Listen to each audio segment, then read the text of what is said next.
Okay, but of course, before we start the meeting, we are going to just go over some quick announcements. Yeah, sure.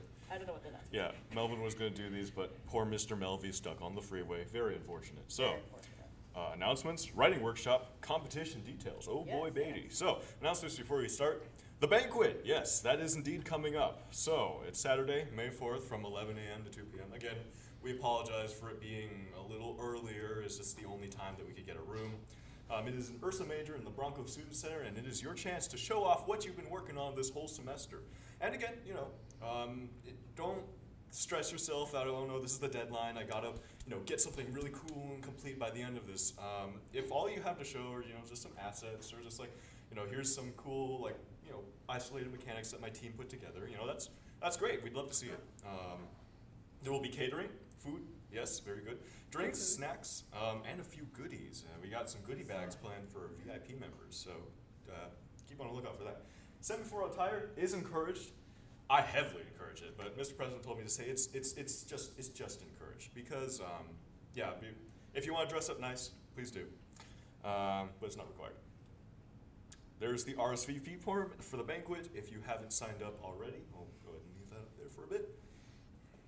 It's very important that if you do plan on going to the banquet that you guys sign this RSVP form, Yes. because there is a couple options there for what we would like for catering, and we want to make sure we, respect everybody's, food diets or what they want to eat the most at the banquets, so that we can prepare for everyone and make sure everyone's happy. Yeah, and we will be basing the amount of food that we buy off of how many people sign up on that form. So if you don't sign it up, we might not have enough food. So please sign the form. All right, and with that, I'll let Sam take it away. Hello, I am very qualified to host this writing workshop. So what is up with writing, right? Am I right? Anyway, writing can be really hard to teach because it is very subjective, and what might be good writing to some people might not be the same for others. So it's really hard to kind of iron in that subjectiveness that writing inherently has. The content of writing can be hard to teach, but I would argue that structure isn't that hard. It's still hard, but it isn't as, it's concrete enough that we could talk more about the parts that go into good writing, and it also, structure also helps elevate the content, and yeah, I'm not gonna finish that sentence. Cool, all right, so how can you start? My very first step is to consume a lot of content, so that's either by experiencing like a variety of that. So you could watch a lot of movies, read a lot of books, play a lot of video games. Essentially what you're looking for is what aspects of the stories in each of those mediums do you like the most, and what can you essentially take away from those stories and put it into your own stories. Another one, I'm sure a lot of people were expecting this, but it's to basically practice. If you have an idea, feel free to start writing it down. It doesn't have to be a lot, and it doesn't even have to be good, but if you stay consistent and you just keep practicing your writing, I guarantee that you'll get a lot better. So this is where I reveal my deep, dark secret. So what makes me qualified to teach this, right? Well, let me introduce to you middle school me. I don't know if anybody remembers middle school, but we had AR reading, where essentially there was a leaderboard for reading, and I was very competitive. So in middle school, I read until I was super burnt out, but that got me very involved in reading. I was also super into anime and manga at the time, so my deep dark secret, not that I, not the whole reading in middle school part, but my deep dark secret is I wrote a lot of fan fictions in middle school, and I'm sure some people can relate, but I wanted a creative outlet that wasn't drawing because I wasn't really good at it, and I wasn't really good at making, videos were really a thing back then, but I wanted an outlet to write these stories about these characters that I really like, so I got really into fan fiction in middle school. I'm not as into it now. I don't write anymore now, but I used to write so much in middle school, so that's my qualifications. But like I was saying earlier, that's a lot of practice, right? So I was essentially just writing a bunch of random stuff, and sometimes posting it online and then immediately deleting it afterwards because it was too embarrassing. But yeah, don't try to look for me online. So you can't just drop that and not tell us what fandoms you No, they're actually way too embarrassing to admit what fandoms. See, no, Wattpad is trash. The real GOAT was fanfiction.net, but that died, and now it's Archive of Our Own. So the real ones know what's up. Anyway, so from my experience in writing, let me introduce to you the 3 C's of writing. So, quick disclaimer: I made this up. This is probably actually like an actual concept, but I made these slides like last night, so I was just trying to figure out how to word this. So, let's talk about the 3 C's of writing. So, first is context. So we're kind of going from like bottom up to like what is the most generic part of the story possible to what is the most specific part of the story. Next are character or characters, and finally conflict. So these 3 are essentially the ingredients that make up your writing in general. So let's kind of go through each one, right? So context is all about the background of your story. So first we're talking about like genre. So are we in a fantasy or sci-fi setting? Is this a romance or is this a thriller? Is this any combination of those things? Next is the world building. So where does this take place? Is it taking place in a universe similar to ours? So is it like more of a modern setting, or is it like with fantasy, is there like certain magics or other rules that apply to this world? And all that other stuff that comes with world building. Next is the current situation or events. So what is exactly going on in the story right now that kind of corresponds what's happening with our protagonists and our conflict. So is the MC new to town? Is there a war? So on and so forth. So basically this is the backdrop with which our story takes place.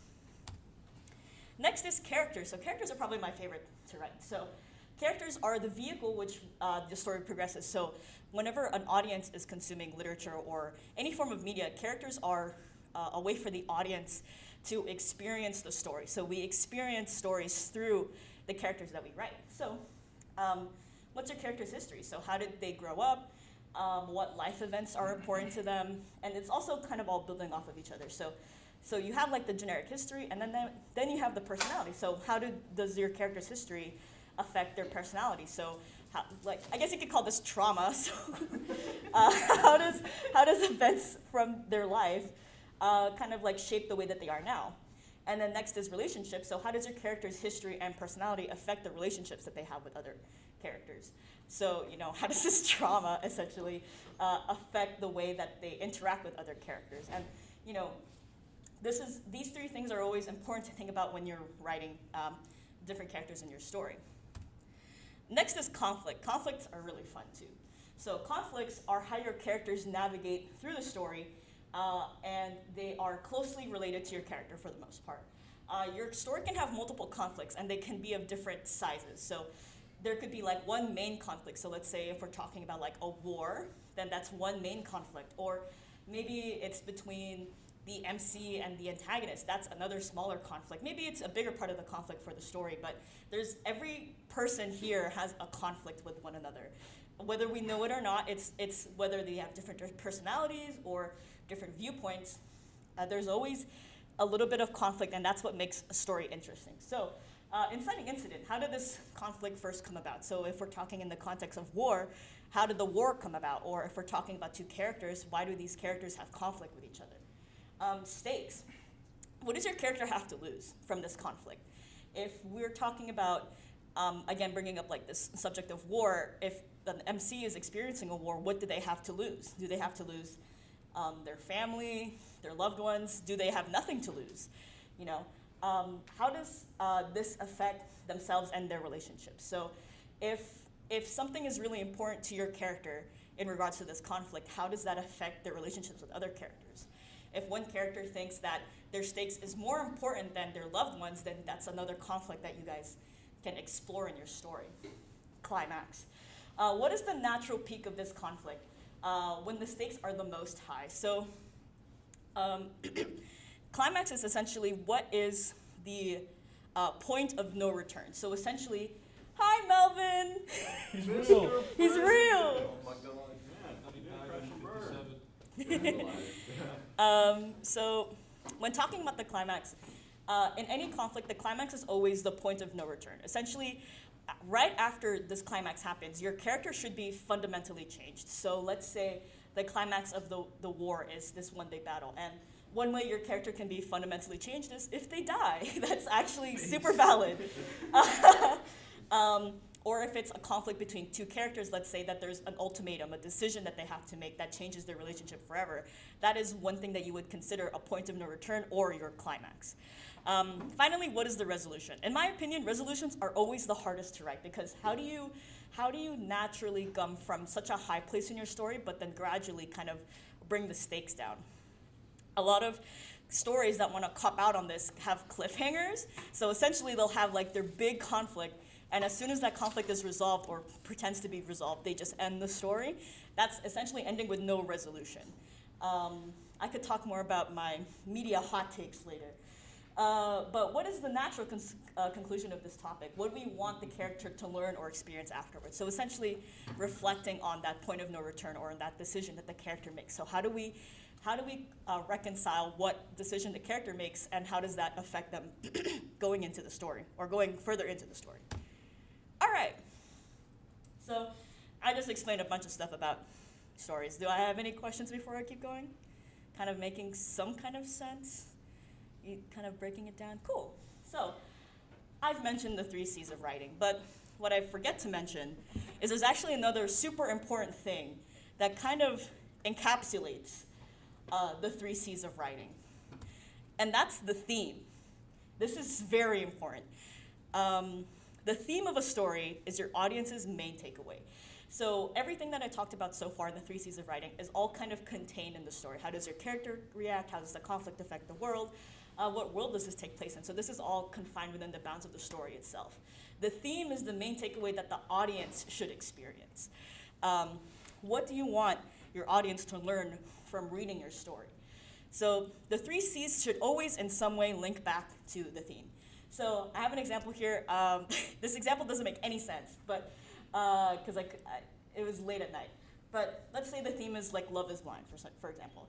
So for context, this is in a fantasy or medieval setting, and perhaps the main character is getting married away to a prince that they don't know. So as for character, let's say that the main character is a snobby princess who only cares about looks, and perhaps she has a royal assistant, another character, who may not be pleasant to look at. I just said that. That's a nice way of saying maybe they're ugly, at least to the main character. So we could have a conflict here. Let's say that said royal assistant actually writes the princess love letters because the royal assistant is in love with the princess. But she doesn't know it's from the royal assistant.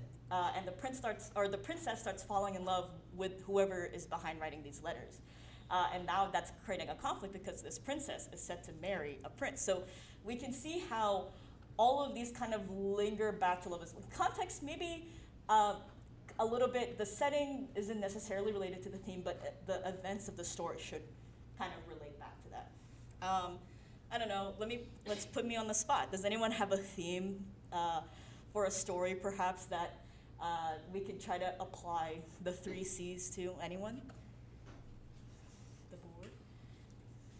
Anything, it could be anything. I just showed Josh a meme. You know those memes where it's like, wow, this is something like this, and then they have a thing that's like, oh, they completely missed it. There was something about cyberpunk of how like the future world and like capitalism is getting so like bad or some shit like that. It's just completely out of control, and it's not good if we keep going this way. The overarching theme the person misses is that California sucks. Yes. That's actually going to tie into something that I actually have. So starting to actually write, even with all of this advice, it could be hard to start writing. So like I said earlier, the content of writing can be very subjective. And some advice to help with writing, just in general. Show, don't tell. I'm sure this is really hard to conceptualize in terms of like writing because you're really just reading the whole time. But what we mean by show, don't tell is to essentially don't info dump your audience. Like I've read a few stories, especially like consider to like fantasy or sci-fi settings, where they will just like spoon feed you these random like fantasy made up words, and you're like, what is going on? What words are these? it's a good idea to find a way to naturally introduce those concepts to your readers, especially if they might be reading this genre for the first time. Because it could be very daunting for some people who are trying to get into fantasy or sci-fi novels to read these books and just be completely confused and like turned off, especially if you think that your story is going to be really good.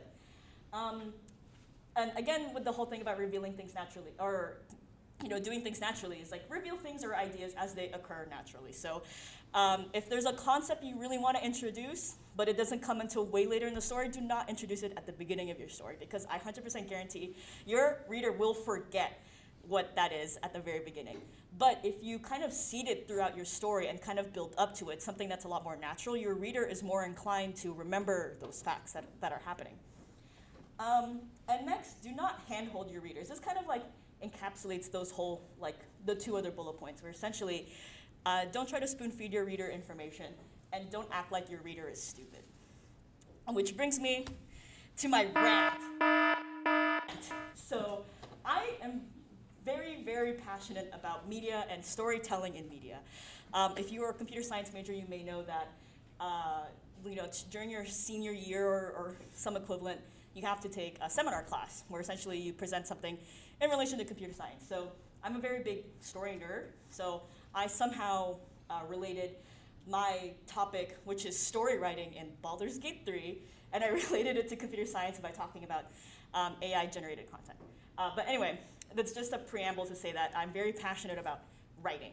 So my rant today is about media literacy. So what is media literacy? According to Google, it is the ability to critically analyze stories presented in the mass media and to determine their accuracy or credibility. So a lot of this has to do with like politics and like news outlets. So in that case, media literacy is just all about like fact checking yourself. But when it comes to like fiction or just like other kinds of media in general, I take media literacy to mean the ability to deduce elements of the story through context clues. And unfortunately, in my opinion, I believe we live in an age where, especially the newer generations, are not as actively aware of the context that surrounds certain medias.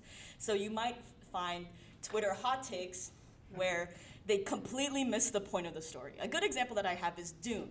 So I'm a big fan of Dune. I haven't read the books, but I am a big fan of the movies. I saw the second movie twice, the second time in 70mm IMAX. That's how much I love the second movie. It's a really great movie. My main problem is that a lot of people are criticizing Dune for being a white savior complex fantasy. And I was looking at them and I was like, did we watch the same movie? Because we have to, because both of those movies are 3 hours long. And the entire point of the movie is a criticism on white savior complex, and it's a criticism on radicalized organized religion. But a lot of people who don't seem to read into the context clues seem to really lose that theme and really misunderstand the Dune movies as a whole. So that's something I get heated about. So media literacy is all about reading deeper into the meanings of the story.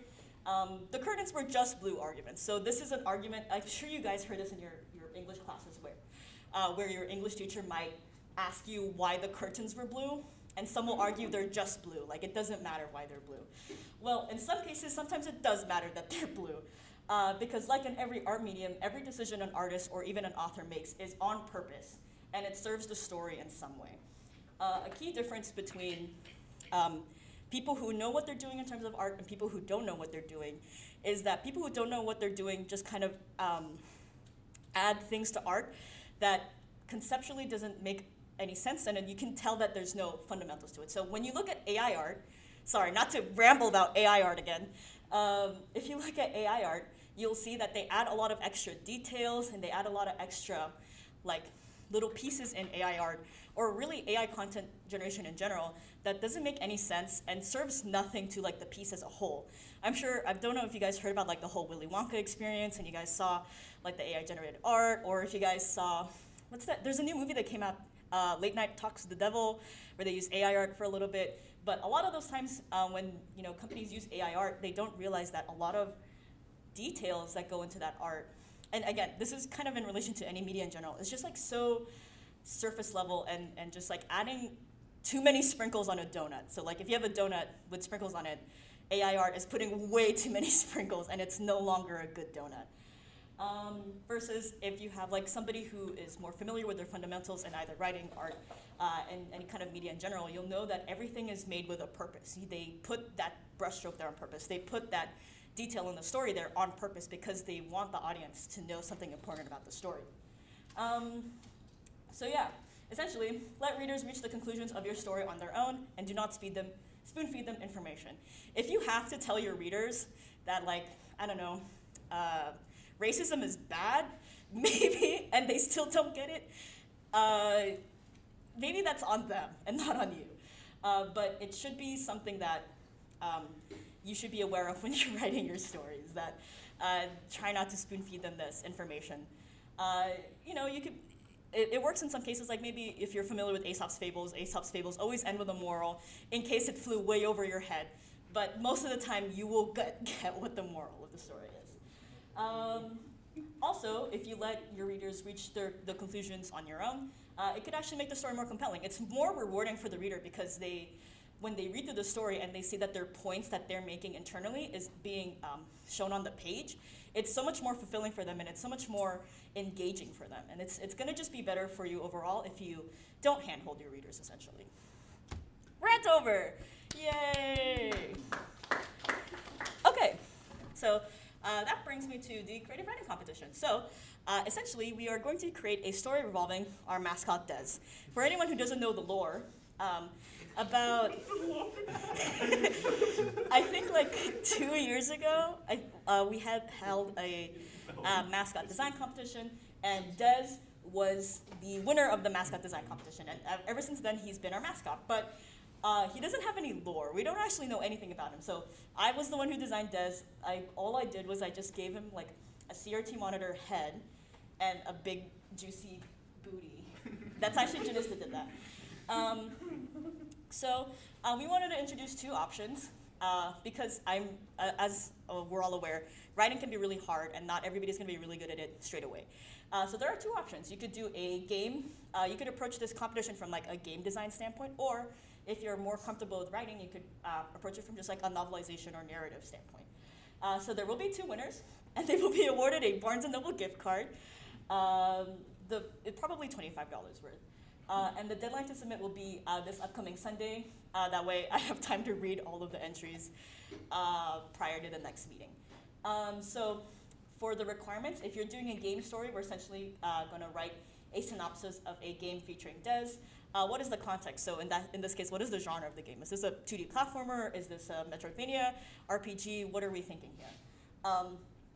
In terms of characters, like what other characters does Des interact with? Is there like a boss that is kind of like overarching in the story? And what is the main conflict? How does Des go on this adventure?